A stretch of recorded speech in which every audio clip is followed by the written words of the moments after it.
Saudara-saudara, selamat Paskah. Karena kita memperingati hari kebangkitan Tuhan, maka pengharapan dan kemenangan menjadi bagian dalam hidup kita, bagian yang paling penting, bagian yang utama. Saudara-saudara, mulai hari ini kita akan memulai untuk memeriksa, mempelajari mengenai peristiwa Paskah. Jadi sampai nanti pada hari kenaikan Tuhan pada tanggal 13 bulan Mei mendatang, saudara-saudara, kita akan mempelajari bagian-bagian Alkitab yang menceritakan hal-hal yang terjadi sesudah Yesus bangkit. Nah, saudara-saudara, saya kembali akan menceritakan peristiwa-peristiwa. Jadi tidak akan membahas mengenai makna Paskah yang mendalam secara teologis. Misalkan saudara-saudara bisa membaca buku-buku tentang hal itu banyak sekali, mulai dari buku-buku yang sangat besar, saudara-saudara, yang sangat detail membahas tentang itu, sampai pada buku-buku yang lebih ringan. Saya bisa tunjukkan, saudara-saudara, ada banyak buku yang menceritakan tentang makna Paskah. Tapi saya ingin menceritakan ulang, saudara, apa yang dituliskan di dalam Alkitab sambil kita menemukan makna di dalamnya. Nah, untuk hari ini, saudara, saya akan mendahului sebelum saya menceritakan mengenai peristiwa-peristiwa Paskah. Apa yang terjadi pada hari Minggu itu, Minggu pertama itu, saudara-saudara, saya akan mendahului dengan beberapa hal yang tentu menunjukkan bahwa peristiwa Paskah ini adalah peristiwa yang sangat penting, bahkan merupakan fondasi dari iman Kristen. Sebagaimana yang Rasul Paulus pernah tuliskan, saudara, di dalam surat 1 Korintus 15 ayat yang ke-17 dan ayat yang ke-18. Dan jika Kristus tidak dibangkitkan, maka sia-sialah kepercayaan kamu, dan kamu masih hidup dalam dosamu. Demikianlah binasa juga orang-orang yang mati dalam Kristus. Jadi saudara-saudara, buat mereka yang mati di dalam Kristus, mati karena sudah mati dan percaya kepada Kristus, dan buat kita yang masih hidup, yang percaya kepada Kristus, kalau Yesus tidak dibangkitkan, maka itu menjadi sia-sia dan kita menjadi binasa. Artinya, Rasul Paulus mau menegaskan di sini, saudara-saudara, bahwa peristiwa kejadian nyata, peristiwa sejarah kebangkitan Yesus itu adalah peristiwa yang sangat penting, yang menjadi fondasi dari iman kita, yang memberi makna, memberikan gerak, memberikan kekuatan di dalam hidup kita.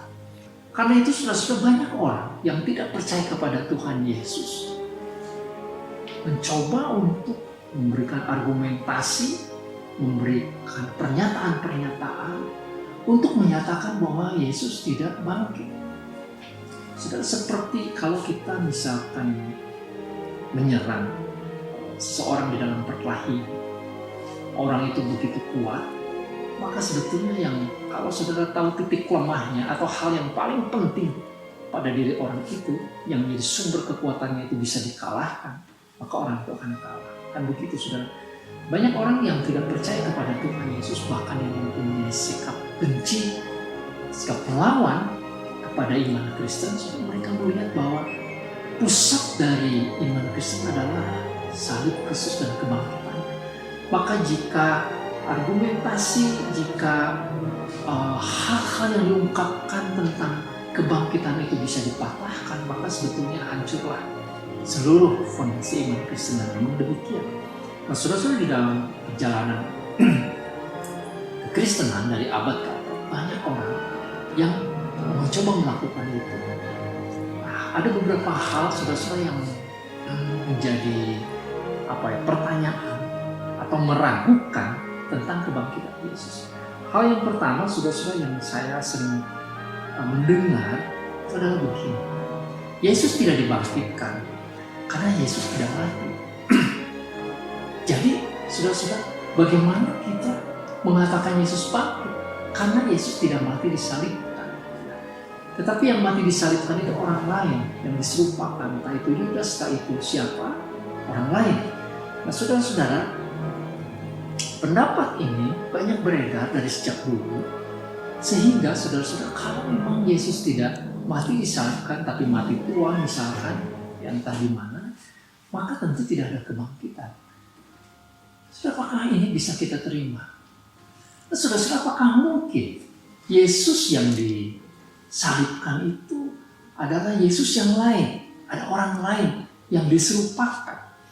Saudara-saudara, sejak Yesus ditangkap di Taman Getsemani, kita sudah membaca bahwa para ahli Taurat dan orang-orang Farisi, para ahli imam-imam itu, pemimpin agama itu, mereka memastikan benarkah Yesus. Karena itu orang yang mau memastikan itu harus orang yang dekat. Maka Yudas Iskariot yang mengkhianati Yesuslah yang tampil di sana.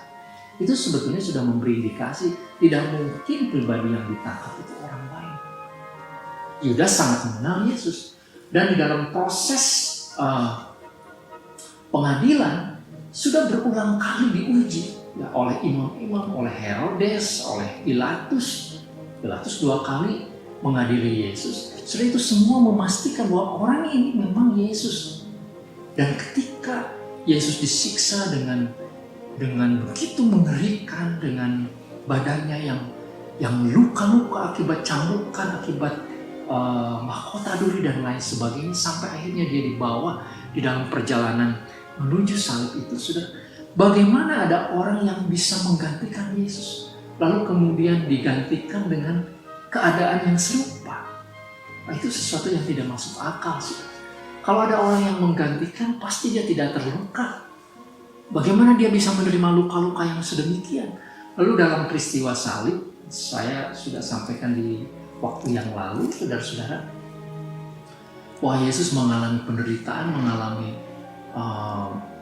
gagal jantung, jantungnya berhenti sedemikian itu karena mengalami luka-luka yang demikian besar. Adakah orang yang mau menggantikan posisi itu? Sudah, ketika Yesus mati, dia dipastikan mati, lalu diperiksa oleh imam-imam, benarkah ini Yesus? Bahkan saudara, kalau nanti membaca di kisah pada waktu Yesus dikuburkan, kuburnya juga dijaga, saudara-saudara, untuk memastikan bahwa Yesus itu tidak keluar dari kubur itu. Artinya bahwa yang mati itu Yesus. Saudara, teori itu atau kesalahpahaman itu tidak bisa kita terima. Nah, begitu juga saudara, tidak sedikit orang yang mengatakan bahwa Yesus itu pingsan katanya. Sekali lagi saudara, penderitaan Yesus disalib itu memastikan bahwa Yesus itu betul-betul mati. Tidak mungkin saudara-saudara ada orang yang demikian menderita, sedemikian besar, itu lalu kemudian sampai ditusukkan paru-paru dan jantungnya, sampai keluar air dan darah, itu dalam keadaan pingsan. Lalu sesudah pingsan dimasukkan ke dalam kubur, kuburnya disegel. 3 hari kemudian dengan kekuatannya sendiri dia bisa mendorong batu yang besar itu. Padahal batu itu dijaga, atau kubur itu dijaga oleh para serdadu yang sangat tertatih. Serdadu-serdadu itu ketakutan lalu lari. Dan coba bayangkan kalau itu terjadi, maka orang yang pingsan ini dalam keadaan luka-luka, dia pergi keluar berjumpa dengan orang-orang. Mungkinkah itu bisa diterima? Tidak mungkin. Nah, ada banyak hal yang kacau di situ. Tidak mungkin. Nah, saudara-saudara, ada juga orang mengatakan bahwa wanita-wanita yang pergi ke kubur pada hari Minggu itu, katanya mereka pergi ke kubur yang salah. Saudara, mengapa hal ini tidak mungkin? Sebab wanita-wanita ini adalah murid-murid Tuhan Yesus yang setia, yang juga pergi ke kubur itu pada hari Jumat sore itu. Mereka lah yang datang ke kubur untuk memberikan rempah-rempah, mengapani, membereskan mayat Yesus, jenazah Tuhan Yesus. Lalu kemudian kubur itu adalah kubur yang disengaja disegel, yang ditutup oleh imam-imam itu, atas perintah imam-imam itu, menjadi kubur satu-satunya saudara-saudara yang memang dijaga secara khusus. Jadi mungkinkah murid-murid wanita-wanita ini salah? Meskipun waktu itu hari Minggu masih pagi, masih agak gelap barangkali. Tidak mungkin, saudara-saudara. Dan yang pergi ke sana bukan cuma 1 orang murid, 1 orang wanita, tapi ada beberapa wanita. Jadi kalaupun terjadi misalkan salah jalan, tentu mereka akan konfirmasi satu dengan yang lain. Kemudian, saudara-saudara, yang penting adalah bahwa sesudah wanita-wanita itu menemukan kubur itu, wanita-wanita itu memberitahukan kepada Petrus dan murid-murid laki-laki yang lain. Dan murid-murid laki-laki ini semua datang ke kubur itu yang sudah tidak terjaga. Kalau mereka salah menemukan kubur itu, mereka akan cari, oh ini masalah ya kuburnya, ayo kita cari yang lain. Tetapi itu tidak terjadi. Para wanita itu berjumpa dengan malaikat Tuhan. Begitu juga dengan murid-murid laki-laki itu juga mengalami keterkejutan karena memastikan pasti kubur itu adalah kubur Yesus. Yang berikut, saudara-saudara, yang ada di dalam Alkitab, teori yang mengatakan Yesus dicuri. Nah, ini sesuatu yang sangat tidak mungkin. Siapa yang mencuri mayat Yesus? Mungkinkah murid-murid yang penuh dengan ketakutan itu berani mencuri mayat Yesus? Jenazah Yesus itu ada di dalam kubur, dijaga oleh tentara-tentara yang terlatih. Bagaimana mereka berani melawan tentara itu? Dengan kekuatan apa mereka bisa menggulingkan batu itu? Saudara, atau adakah orang-orang lain yang mencuri? Nah, kalau ada orang-orang lain yang mencuri, motifnya apa? Bukankah justru kehilangan jenazah, kehilangan mayat Yesus itulah yang dijaga, saudara? Jangan sampai terjadi. Sampai-sampai para imam itu memberikan perintah supaya kuburan itu dijaga oleh para tentara, itu membuktikan bahwa memang jenazah Yesus, mayat Yesus itu jangan sampai keluar dari kubur itu. Ya, mereka mendengar desas-desus mungkin Yesus akan keluar dari kubur itu begitu. Jadi, saudara-saudara, tidak mungkin ada orang yang bisa mencurinya. Dan untuk apa? Jadi, saudara-saudara, banyak teori yang ataupun pendapat yang mau menyangkal Yesus bangkit itu karena memang lebih disebabkan tidak bisa menerima kebangkitan Yesus. Nah, ada hal yang lucu sebenarnya, saudara. Ada orang yang mengatakan begini, kita tidak bisa menerima kebangkitan Yesus karena apa? Karena tidak ada satu orang pun saksi yang menyaksikan Yesus bangkit. Kebangkitan Yesus tidak ada orang pada hari itu atau pada saat itu ketika Yesus itu bergerak dari kubur itu ya. Bergerak lalu kemudian keluar. Berbeda dengan Lazarus misalnya yang dihidupkan kembali. Nah, waktu Lazarus dihidupkan kembali kan ada orang yang menunggu menyaksikan. Kebangkitan Yesus tidak begitu. Saudara-saudara, apakah dengan tidak adanya saksi langsung yang pada saat itu menyaksikan, itu berarti peristiwa kebangkitan itu tidak terjadi? Saudara, kalau di pengadilan memberikan vonis misalkan hukuman mati kepada seorang pembunuh, itu tidak selalu ada saksinya. Tidak selalu pembunuhan terjadi itu disaksikan persis pada waktu peristiwa itu. Banyak sekali saudara pembunuhan yang terjadi itu tidak ada saksi. Tetapi kemudian ilmu forensik, ya, ilmu yang sangat berkembang pada saat ini, seperti penemuan sidik jari, ya, penemuan di TKP misalkan dan lain-lain, sesuatu itu memberikan kepada kita petunjuk-petunjuk, bukti-bukti yang langsung ataupun tidak langsung mengarah kepada pelaku atau peristiwa yang terjadi. Dan itu sudah mewakili. Kita bisa memberikan kesimpulan bahwa si A, si B misalkan yang melakukan pembunuhan, lalu kemudian diadili, lalu kemudian ditanyai, ada pengakuannya.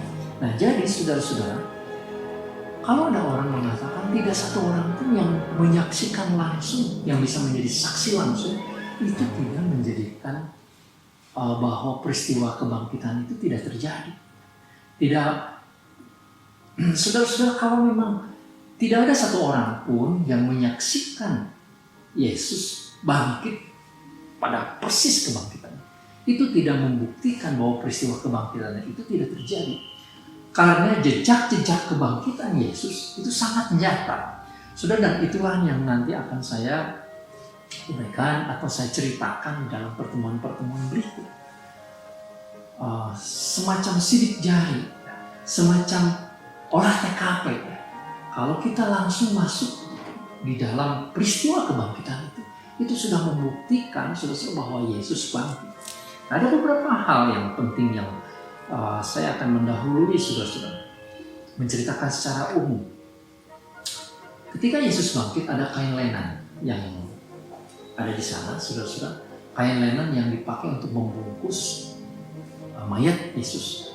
Jika kain lenan itu masih dalam keadaan rapi, itu yang dikatakan di dalam Alkitab. Kalau mayat itu adalah mayat yang sebetulnya bukan mayat, tapi orang yang pingsan, tentu kain lenan itu akan dibuka, lalu kemudian akan diletakkan secara sembarang, tidak dalam keadaan seperti di dalamnya ada mayat. Nah, tetapi Alkitab mencatat kain lenan itu yang disaksikan oleh Petrus dan murid-murid yang lain dalam keadaan yang rapi. Jadi seperti ada peristiwa jasad ini tiba-tiba keluar dari kain lenan itu, dan kain lenan itu lalu kemudian mengempis begitu ya, lalu turun dan terletak tanpa ada jasadnya. Kemudian saudara-saudara, tentu saja perjumpaan Tuhan Yesus dengan murid-murid selama 40 hari itu memastikan bahwa Yesus bangkit. Apakah murid-murid terkena semacam paranoia ya, atau delusi begitu ya, seolah-olah melihat Yesus, berjumpa dengan Yesus, tapi sebetulnya tidak, itu hanya angan-angan mereka. Kalau itu yang terjadi, saya bisa membayangkan angan-angan murid-murid itu adalah angan-angan berjumpa dengan Yesus di masa yang lalu, ataupun mungkin berjumpa dengan mayat atau orang yang keluar dari kubur. Tetapi mereka berjumpa berkali-kali dengan pribadi Yesus yang berbeda, dengan tubuh Yesus yang berbeda. Saudara-saudara, nanti saya akan ceritakan bagaimana perjumpaan murid-murid dengan Tuhan Yesus. Kemudian saudara, dengan perjumpaan Tuhan Yesus dan murid-muridnya itu, itulah yang kemudian mengakibatkan terjadi perubahan sikap. Ada perubahan watak, ada perubahan yang sangat mendadak terjadi kepada murid-murid.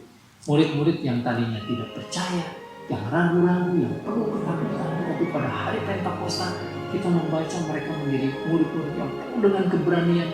Bahkan saudara-saudara, keberanian yang melampaui batas dari fanatisme. Ini bukan soal fanatisme agama, tapi ini adalah mereka menjadi percaya karena ada satu fakta yang mereka sendiri lihat, mereka sendiri alami, dan fakta yang tidak terbantahkan itu akhirnya membuat mereka tidak bisa memiliki situasi lain selain daripada mereka penuh dengan iman dan percaya pada Yesus yang bangkit. Yang terakhir, saudara yang saya ingin sampaikan, melalui berita kebangkitan ini, maka ada berjuta-juta orang kemudian percaya kepada Tuhan. Bukan di dalam iman percaya yang biasa, tetapi iman percaya yang sungguh-sungguh yang mengubah hidup mereka. Sehingga orang-orang ini yang karena iman percaya kepada Tuhan Yesus, maka berubah dari yang jahat menjadi orang-orang yang mulia, dari orang-orang yang sangat seperti sampah masyarakat menjadi orang-orang yang sangat berjasa di dalam masyarakat. Itu ada banyak orang yang mulia. Saudara-saudara, sejarah kekristenan diisi dengan orang-orang, tokoh-tokoh yang mengalami perjumpaan dengan Tuhan Yesus yang bangkit, sehingga mereka mengalami perubahan. Dari seorang yang sangat jahat menjadi orang-orang yang begitu dipakai oleh Tuhan. Sebutlah yang paling ekstrim, Rasul Paulus. Sudah bisa baca kisahnya di dalam Alkitab. Dan kalau kita saat ini sudah mendengarkan kesaksian-kesaksian lewat cerita-cerita di buku, misalkan kisah-kisah yang ditulis, autobiografi ataupun biografi, dan juga mungkin orang-orang yang sekitar kita.